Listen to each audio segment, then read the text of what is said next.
l'enseignement est un don ou une science? Autrement dit, est-ce que les prédispositions naturelles suffisent-elles pour transmettre un contenu d'enseignement ou peut-on apprendre à enseigner? C'est Rodrigue. Pour la plupart des pédagogues, les acteurs de l'éducation, les experts de l'éducation, l'enseignement suppose une double compétence. Il s'agit d'une part de maîtriser sa discipline, c'est-à-dire sa matière à enseigner. D'autre part, il est question de connaître et de bien utiliser les outils, les stratégies pour transmettre un contenu d'enseignement. Eh bien, la question de la pédagogie pour un véritable enseignement ne fait pas l'unanimité et oppose même les experts de l'éducation. Pour les uns, l'enseignement nécessite la maîtrise de la matière à enseigner. Cela veut dire que c'est la compétence disciplinaire qui est valorisée. Les tenants de cette conception, sinon de cette option, justifient leur position, sinon leur argumentation par la vocation et le don. Pour eux, certains enseignants disposent des aptitudes naturelles susceptibles de transmettre les connaissances, captiver l'intention des élèves et à instaurer un climat de confiance pendant le processus d'enseignement-apprentissage. Ce don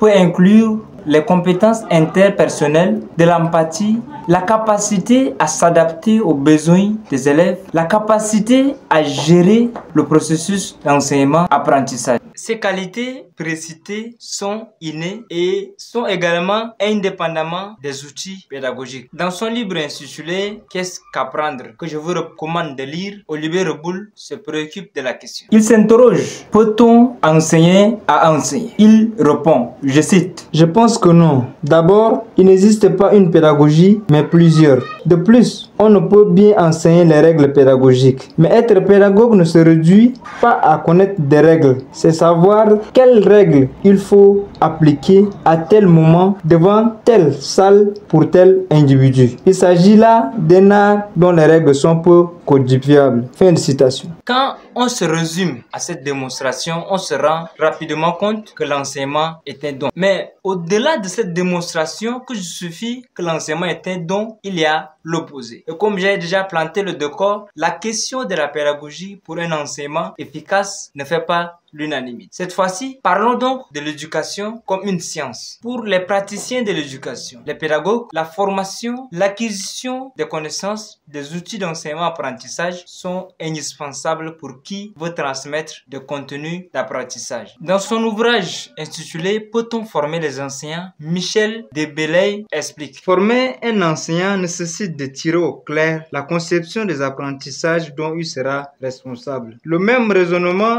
voudrait pour toute profession. Pour l'enseignant, avant d'envisager des contenus et des finalités pour se former, il convient de préciser le modèle d'enseignement qui réfléchit celui de l'apprentissage pour les apprenants. Fin de citation. Cette conception est jugée a fortiori à plus grande raison par les acteurs de l'éducation et donc solide. Sans aucune formation en outils pédagogiques et didactiques, l'exercice du métier d'enseignant serait difficile. Pour enseigner, il faut s'appuyer sur les pratiques pédagogiques, accueillir des connaissances, des outils enseignement, les outils pédagogiques et didactiques, les stratégies, les procédés d'enseignement-apprentissage. L'enseignant doit fondamentalement être un expert de son domaine et la maîtrise des techniques, des procédés d'enseignement sont indispensables si ce dernier veut transmettre de façon systématique les contenus d'apprentissage, les contenus d'enseignement. C'est à ce niveau que se situe